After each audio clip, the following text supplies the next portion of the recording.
fairly recent guidance given out, going back to the very sort of heart of the Data Protection Act. What is meant by personal data, which is, after all, what Data Protection Act is protecting.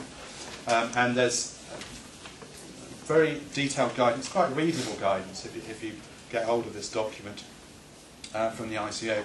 I mean, in 95% of cases, it will be fairly clear, this is not, what we're dealing with here is not information about an individual, or it is information about an individual.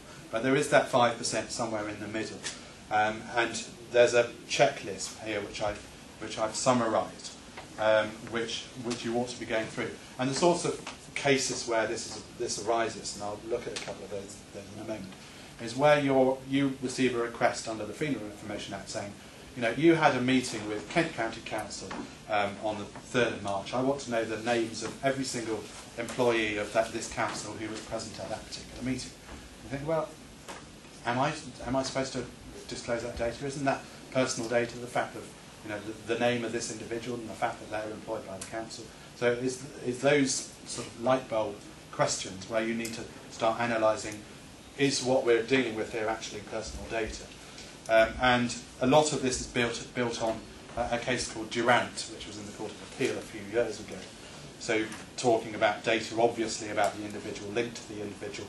Does the data have any biographical significance in relation to the individual? So the mere fact that Roy Smith is employed by Ashford Borough Council may not have biographical significance, but if you start listing his hobbies and personal life, then that would have some biographical significance. And also the question is, what is the focus of the information? Does it focus on the individual?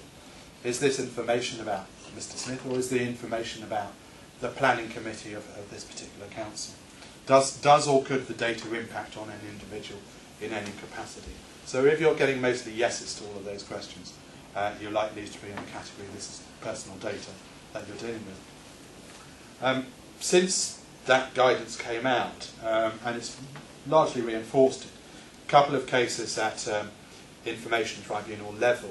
Yorkshire Forward case, request comes in, you've been having, this is it's a development corporation under the aegis of I think, Yorkshire County Council.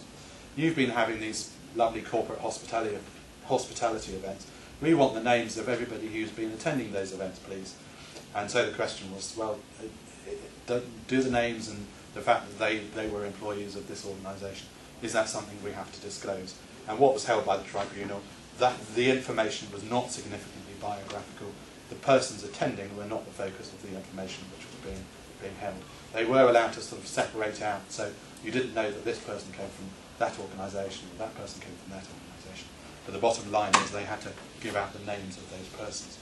Similar one in the Friends of the Earth case, they were asking about meetings between what used to be the DTI and the CBI, and they wanted names of every single person who was present at that meeting. And you imagine a DTI-fronted meeting where they've got stacks of advisors and observers present, and the question was, did they have to list every single person? And there was a split in the tribunal decision here between the senior officials, particularly those who were acting as spokespersons, and your relatively junior officials who were there just pretty much as observers or carrying the bundles of papers. The whole question of what does personal data mean is up for grabs. There is a House of Lords case where they heard, in fact heard quite recently, judgment expected any time, all to do with, it was a request about leukemia data in a particular part of Dumfries and Galloway, and I think where the requester was coming from was trying to match this up to where there happened to be a power station situated.